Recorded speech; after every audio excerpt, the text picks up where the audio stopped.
औज़ुबिल्लाहि बिस्मिल्लाहिर्रहमानिर्रहीम। आज हम पढ़ेंगे कॉन्स्टिट्यूशनल डेवलपमेंट इन पाकिस्तान। उसके रिलेटेड जो MCQs हैं उनको डिस्कस करेंगे कि पाकिस्तान के अंदर जो कॉन्स्टिट्यूशन है वो कैसे डेवलप हुआ, वो कैसे बना, इसका स्टेप बाय स्टेप। अच्छा, इस हवाले से जो MCQs नंबर 1 आएगा वो है कि one of the serious defects of regulating act 1773 was that it did not define the relationship of Supreme Court with Governor General of India। जो एक्ट इंट्रोड्यूस करवाया गया था 1773 के अंदर, उसका सबसे बड़ा यानी कि डिफेक्ट क्या था कि वो कोई रिलेशनशिप डिफ़ाइन नहीं करता था बिटवीन सुप्रीम कोर्ट और बिटवीन गवर्नर जनरल। नेक्स्ट आएगा कि रेगुलेटिंग एक्ट 1773 जो 1773 का रेगुलेटिंग एक्ट था will be remembered in Indian history. वो इंडियन हिस्ट्री में बहुत याद किया जाता है। क्यों? Because it made a beginning of written constitution in India. क्योंकि 1773 का जो एक्ट है रेगुलेटिंग एक्ट, यहाँ से दरअसल शुरुआत हुई थी रिटन कॉन्स्टिट्यूशन ऑफ इंडिया की। अच्छा, उसके बाद क्वेश्चन है कि the amendment act of 1781 primarily dealt with. जो अमेंडमेंट एक्ट है 1781 का, अमेंडमेंट एक्ट 1781 वो किसके साथ डील करता था? वो सुप्रीम कोर्ट ऑफ इंडिया के साथ। Amending act of 1781 primarily deals with Supreme Court of India.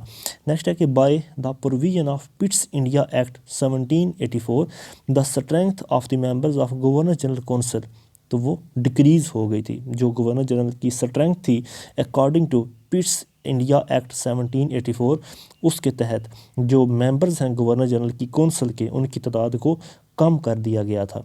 Next है कि द पिट्स इंडिया एक्ट, जो पिट्स इंडिया एक्ट है, was an improvement upon the regulating act because it helped at the settlement of disputes. क्योंकि जो मतलब पिट्स India act है वो एक इम्प्रूवमेंट थी रेगुलेटिंग एक्ट की, वो इस वजह से क्योंकि ये जो एक्ट है ये डिस्प्यूट को सेटलमेंट करता था बिटवीन मेंबर्स ऑफ कौंसिल और बिटवीन गवर्नर जनरल। यानी कि मेंबर्स ऑफ कौंसिल के दरमियान और गवर्नर जनरल के दरमियान अगर कोई डिस्प्यूट होता था तो वो उसको रिजॉल्व किया जाता था। नेक्स्ट है the governor general in India was given the powers to override the majority decision of his council by act of 1786। जो गवर्नर जनरल है इंडिया का, उसके पास ये पावर थी कि वो बहुत सारे जो फ़ैसले हैं, मेजर डिसीजन जो हैं अपनी कौंसिल के, वो अपने ज़रिए करता था। तो ये उसके पास किस एक्ट के तहत पावर थी? वो है एक्ट ऑफ 1786 के तहत। नेक्स्ट है the qualification that the members of council of governor general should have resided for more than a decade in India before their appointments were prescribed by charter act of 1793। Charter act of 1793 के तहत ये बात को वाज़े किया गया था कि जो लोग भी मेंबर बनेंगे कौंसिल ऑफ इंडिया के, मतलब जो गवर्नर जनरल की कौंसिल के मेंबर बनेंगे, उनकी क्वालिफ़िकेशन जो है वो इस एक्ट के तहत जो है वो डिफ़ाइन की जाएगी, चार्टर एक्ट 1793 के तहत। नेक्स्ट है trade with India accept with in T was thrown open to all British subject by the act of charter act 1813। जो चार्टर एक्ट 1813 है उसके तहत इंडिया के साथ जो ट्रेड है सिर्फ चाय को छोड़ के वो तमाम ब्रिटिश के लोगों के लिए ओपन कर दी गई है। नेक्स्ट है the charter act 1813 will be remembered in India because it made the beginning by making specific budgetary provision for taxes on non agriculture land. Taxes on non agriculture land के मतलब जो ऐसी ज़मीनें जो नॉन एग्रीकल्चर थी, जिनके ऊपर काश्तकारी नहीं होती थी, उनके ऊपर भी टैक्स जो है वो लागू किया गया। तो ये चार्टर एक्ट 1813 के अंदर रिमेंबर हुआ। नेक्स्ट है under the charter act of 1833 a provision was made for commission to codify laws. Charter act 1883 के मुताबिक एक प्रोविज़न जो है वो बनाई गई जो कि बाकायदा तौर पर एक कमीशन के ज़रिए हेड होती थी, तो वो है कोडिफाई लॉ। अच्छा, उसके बाद आता है कि a law members was added to the council of governor general by the act of 1833। 1833 का जो एक्ट था उसके तहत कुछ लॉ मेंबर जो हैं वो ऐड किए गए थे गवर्नर जनरल की काउंसिल के अंदर। नेक्स्ट आएगा a specific provision was made for the recruitment of Indians on merits only in the Act of 1833। A specific provision was made, एक बाकायदा तौर पर मखसूस प्रोविजन जो है वो बनाई गई थी ताकि इंडियंस को रिक्रूट किया जा सके ऑन मेरिट बेसिस, तो वो है एक्ट ऑफ 1833। नेक्स्ट है for one reason for which charter act of 1833 will be remembered, वो कौन सी वजह है कि जो चार्टर एक्ट 1833 है उसको आज भी याद रखा गया है, तो उसकी वजह यह है it made a beginning of Indian legislature, क्योंकि यहाँ से बाकायदा तौर पर एक इंडियन लेजिस्लेचर की शुरुआत हुई थी। नेक्स्ट है कि charter act 1853, charter act 1853 is important. 1853 का जो चार्टर एक्ट है वो किस लिए इम्पॉर्टेंट है, because it created legislative council in India, क्योंकि इसकी वजह से इंडिया के अंदर जो है वो लेजिस्लेटिव काउंसिल का क़याम हुआ था। नेक्स्ट है one of the important provision of the government of India act 1858, एक बहुत इम्पॉर्टेंट प्रोविजन जो है वो गवर्नमेंट ऑफ इंडिया एक्ट 1858 के तहत वो ये थी कि it transferred Indian administration from company to crown, के मतलब जो Indian government of India act 1858 है उसके तहत जो क्राउन है, जो मतलब बरतानिया का बादशाह है, वो सारे की सारी इंडियन एडमिनिस्ट्रेटिव पावर जो है वो कंपनी से यानी कि ईस्ट इंडिया कंपनी से बादशाह की झोली में आ गिरेंगी।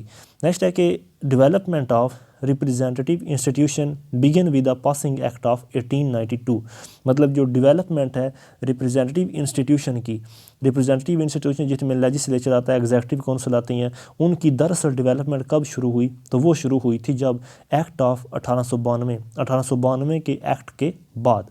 नेक्स्ट है the name of Lord Morley is associated with the act of 1909, 1909 के एक्ट जो है मतलब उसके साथ इन मिंटो और मार्ले इन दोनों का जो नाम है वो एसोसिएट किया जाता है 1909 के एक्ट के साथ। नेक्स्ट है system of communal representation in legislative bodies in India was introduced with the government of Indian act, तो ये रिप्रेजेंट किया जाता है एक्ट ऑफ 1909, 1909 के एक्ट जो मिंटो मार्ले रिफॉर्म के नाम से फेमस है। नेक्स्ट है the government of India act 1919 will be remembered in India because it started dyarchy, जो 1919 का एक्ट है वो इंडिया में इसलिए भी याद रखा जाता है क्योंकि उसकी वजह से जो डायरकी सिस्टम है यानी कि टू फॉर्म ऑफ गवर्नमेंट जो है वो इंट्रोड्यूस करवाया गया, डायरकी सिस्टम प्रोविंसेस के अंदर इंट्रोड्यूस करवाया गया था। नेक्स्ट है the office of high commissioner for India was created by the act of 1919, 1919 का जो एक्ट है उसके तहत जो हाई कमिश्नर का ऑफिस है उसको क्रिएट किया गया था इंडिया के अंदर 1919 के एक्ट के मुताबिक। नेक्स्ट है by cameral system of legislature in India was introduced by the act of 1919, by cameral system जो है मतलब एक सेनेट होता है और जिसमें एक कांग्रेस होती है, उसके तहत बाकायदा तौर पर जो सिस्टम है वो लेजिस्लेचर का ये इंट्रोड्यूस करवाया गया। टू हाउसेस का सिस्टम ये 1919 के एक्ट के तहत लागू किया गया। नेक्स्ट है the act of 1919 failed in its actual working, उसकी वजह क्या है, यानी कि 1919 का जो एक्ट है वो फेल हो गया था अपनी वर्किंग में, तो उसकी वजह ये है कि governors did not promote sense of joint responsibility, क्योंकि जो सूबों के गवर्नर्स लगाए गए थे उन्होंने सेंस ऑफ रिस्पॉन्सिबिलिटी जो है उसको प्रमोट नहीं किया था। नेक्स्ट है द एक्ट ऑफ 1935 जो 1935 का एक्ट है वो किसके साथ एसोसिएट है, is the introduction of dyarchy in provinces. The act of 1935 is associated with the introduction of dyarchy in provinces. Next आएगा कि August offer of 1940 was provided for, जो अगस्त ऑफर है 1940 के अंदर वो किस लिए प्रोवाइड की गई थी, वो इसलिए प्रोवाइड की गई a new constitution for India was given by British parliament, कि उसके तहत जो है इंडिया के अंदर ब्रिटिश पार्लियामेंट का यानी कि ब्रिटिश पार्लियामेंट की तरफ से एक नया कॉन्स्टिट्यूशन जो है वो लागू किया गया था, एक नया कॉन्स्टिट्यूशन दिया गया था। नेक्स्ट है Cripps proposal made a provision for, Cripps proposal जो है उसने किस हवाले से प्रोविजन दी थी, उसने इस हवाले से a constitution making body after war, मतलब जंग के बाद जो है वो एक कॉन्स्टिट्यूशन मेकिंग बॉडी बाकायदा तौर पर इंडिया में बनाई जाए। नेक्स्ट है a provision was made for first time that all members of Viceroy's Executive Council except two will be Indian, तो वो वेवल प्लान के अंदर वेवल प्लान के अंदर जो है मतलब इस बात का इरादा किया गया पहली मरतबा कि all members of viceroy executive council except 2 will be Indian, मतलब सिर्फ 2 लोगों को छोड़ के जो इंडियन वाइसराय के एग्जीक्यूटिव काउंसिल में जो लोग शुमार होंगे वो सारे के सारे इंडियन होंगे। तो ये वेवल प्लान के अंदर कहा गया था। नेक्स्ट है all members of the constituent assembly will be Indian was provided by काबीना मिशन प्रपोजल। काबीना मिशन प्रपोजल के अंदर इस बात को कहा गया कि कॉन्स्टिट्यूएंट असम्बली के अंदर सारे के सारे जो लोग होंगे वो इंडियंस होंगे, सारे के सारे इंडियंस होंगे, उसमें ब्रिटिश कोई भी नहीं होगा। ये काबीना मिशन प्लान के अंदर अनाउंस किया गया। नेक्स्ट है the act of 1947 will be remembered. जो 1947 का एक्ट है वो किस हवाले से याद किया जाता है? By it India was partition, क्योंकि एक्ट ऑफ 1947 के तहत जो है इंडिया को पार्ट कर दिया गया था, इंडिया के 2 टुकड़े हो गए थे। नेक्स्ट है a system of double government in Bengal was introduced in the year of 1765। जो डबल गवर्नमेंट यानी कि डायरकी का सिस्टम है इन बंगाल के अंदर was introduced in the year of 1765। तो ये सिस्टम 1765 में इंट्रोड्यूस करवाया गया था। नेक्स्ट है कि जो डबल गवर्नमेंट का कॉन्सेप्ट है या जो डबल गवर्नमेंट का सिस्टम है ये बंगाल के अंदर किसने इंट्रोड्यूस करवाया गया? ये लॉर्ड क्लिफ ने। लॉर्ड क्लिफ जो है उसने डबल गवर्नमेंट का सिस्टम इंट्रोड्यूस करवाया था बंगाल के अंदर। नेक्स्ट है कि which was not the main provision of regulating act of 1773। 1773 का जो मेन प्रोविजन है रेगुलेटिंग एक्ट की वो क्या चीज़ नहीं है? तो वो ये है कि all proprietors were entitled to vote for the appointment of director general. तो उसमें ये बात नहीं कही गई थी कि जितने भी प्रोपराइटर्स हैं वो उनके पास ये इख्तियारात हैं कि वो डायरेक्टर जनरल को अपॉइंट कर सकें। तो ये बात एक्ट ऑफ 1773 के अंदर बात नहीं कही गई थी। नेक्स्ट है कि विच of the following is not true about regulating act of 1773। Regulating act 1773 के मुताबिक कौन सी बात दुरुस्त नहीं है? तो वो ये कि the governor general was made completely autocrat. वो ये बात इसमें गलत बयान की गई है कि जो गवर्नर जनरल है वो मुकम्मल तौर पर ऑटोक्रेट होगा। ये उसमें रेगुलेटिंग एक्ट 1773 में ये बात नहीं बयान की गई। नेक्स्ट है विच of the following is not true about regulating act 1773। 1773 के रेगुलेटिंग एक्ट के मुताबिक क्या बात दुरुस्त नहीं है? तो वो ये it was accepted that the company was a political organization। Regulating act 1773 में ये बात नहीं कही गई कि जो कंपनी है ब्रिटिश ईस्ट इंडिया कंपनी कि वो एक पॉलिटिकल ऑर्गेनाइजेशन है, ये बात उसमें नहीं कही गई है। अच्छा, उसके बाद है which was one of the main provision of amending act of 1781। Amending act जो है 1781 का उसका सबसे इम्पॉर्टेंट प्रोविजन क्या था? वो ये कि public servants on duty were brought under supreme court jurisdiction, कि जो पब्लिक सर्वेंट हैं ड्यूटी के ऊपर वो सारे के सारे सुप्रीम कोर्ट के अंडर आते हैं। नेक्स्ट आएगा कि under the amending act of 1781 the Supreme Court was to administer law of defendant. 1781 के अमेंडिंग एक्ट के मुताबिक जो सुप्रीम कोर्ट है उसके पास इख्तियारात हैं कि वो लॉ ऑफ डिफेंडेंट को एडमिनिस्टर कर सकती है। नेक्स्ट है Donda introduced. Donda introduced amending bill in the year of 1783। Donda introduced amending bill, उसने कब इंट्रोड्यूस किया अमेंडिंग बिल को? 1783 के अंदर। नेक्स्ट आएगा which of the following was not true about Dundas bill. Dundas bill के मुताबिक कौन सी बात दुरुस्त नहीं है? वो ये कि it was introduced in the House of Lords. Dundas bill के बारे में ये बात दुरुस्त नहीं है कि ये हाउस ऑफ लॉर्ड्स में इंट्रोड्यूस करवाया गया था। नेक्स्ट है कि डोंडाज बिल। डोंडा बिल जो था वो क्या था? डोंडा बिल जो है was not passed. Donda bill जो है वो पास नहीं हो सका था। नेक्स्ट है कि after commercial and non commercial functions of company fox East India will provided there should be completely separated. इस कंपनी को मुकम्मल तौर पर, चाहे वो कमर्शियल है या नॉन कमर्शियल फंक्शन, इस कंपनी को मुकम्मल तौर पर सेपरेट रखा गया। There should be completely separated. Next है the Pitt's India Act. Pitt's India Act जो है ये कब पास हुआ? ये 1784 को। The Pitt's India act was passed in the year of 1784। पिट्स India Act जो है वो 1784 में पास हुआ था। नेक्स्ट है कि in the initial stages पिट्स India act bill, Pitt's India bill जो है was defeated and house dissolved. Initial stage के अंदर जो पिट्स इंडिया बिल है वो डिफीटेड हुआ और वो हाउस डिसॉल्व हुआ। नेक्स्ट है Which of the following is not true about board of control set up under Pitt's India Act? तो ये बात दुरुस्त नहीं है। It was vested with the power of making appointments. Which of the following is not true about board of control set up under the Pitt's India Act? यानी कि जो board of control बनाया गया था पिट्स इंडिया एक्ट 1784 के तहत, उसमें क्या बात ये चीज़ नहीं है, तो वो ये कि it was wasted with the powers of making appointments, कि जो बोर्ड ऑफ कंट्रोल बनाया गया है इसके पास अपॉइंटमेंट्स की पावर नहीं है।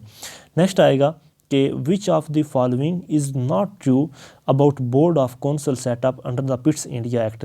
बोर्ड ऑफ कंट्रोल के बारे में ये बात भी दुरुस्त नहीं है कि it could send secret letters to court of director, कि ये सीक्रेट लेटर जो हैं खुफिया लेटर डायरेक्टर्स ऑफ कोर्ट को सेंड कर सकती है, तो ये भी बात गलत है। नेक्स्ट है which one of the following is not a valid criticism against पिट्स India act. इसमें से कौन सी बात जो है वो दुरुस्त नहीं है जो कि मतलब पिट्स इंडिया एक्ट के मुताबिक हो, तो वो ये कि board of controls effective control was remote. Board of controls effective control was remote, तो ये बात दुरुस्त नहीं है। नेक्स्ट आएगा कि under act of 1786 the governor general, 1776 के एक्ट के मुताबिक जो गवर्नर जनरल है was expected to consult his council but not obliged to accept its advice. जो 1776 का काउंसिल एक्ट है उसके मुताबिक ये बात बयान कही गई है कि जो मतलब गवर्नर जनरल है वो अपनी काउंसिल की बात को सुन तो सकता है, उनसे मशवरा तो कर सकता है, लेकिन उसने जो अपनी मर्ज़ी ही करनी है, यानी कि अगर बेशक उनकी बात माने ना माने ये उसकी अपनी मर्ज़ी है। नेक्स्ट है which one of the following is not true of charter act of 1793।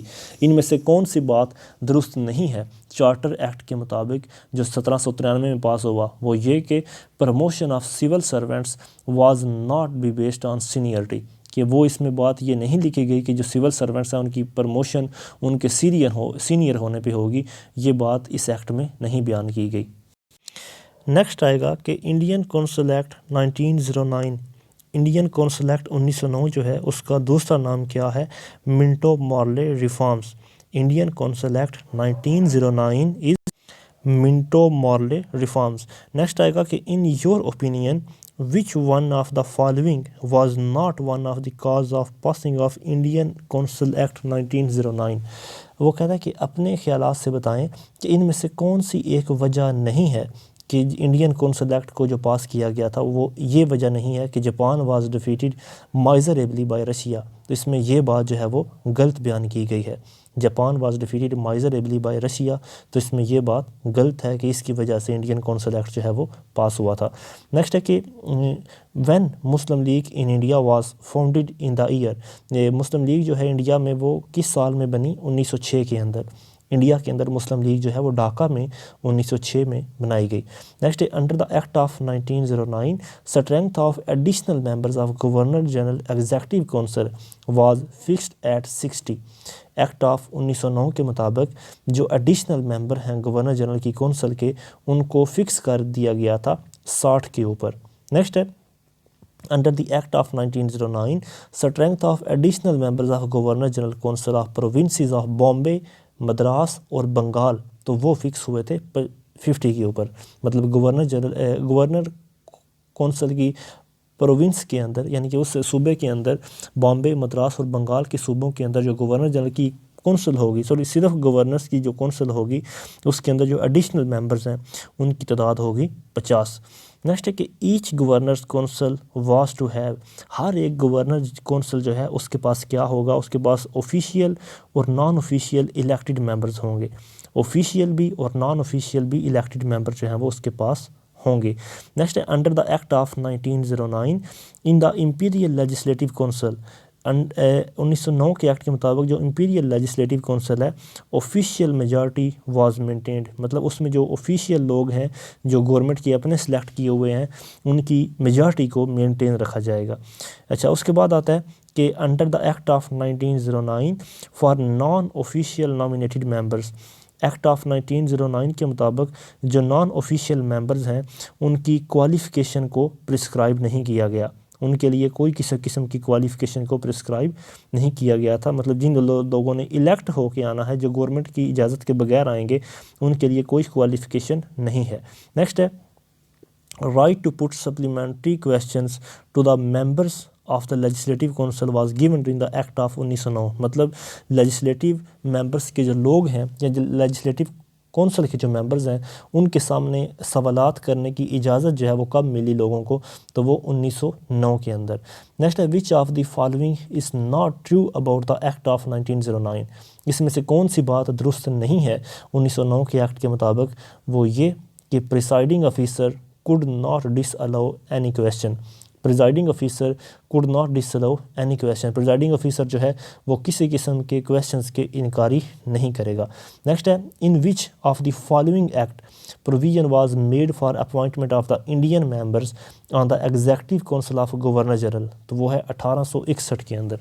In which of the following act provision was made for the appointment of Indian members on the executive council of governor general, तो वो 1861 के act के मुताबिक।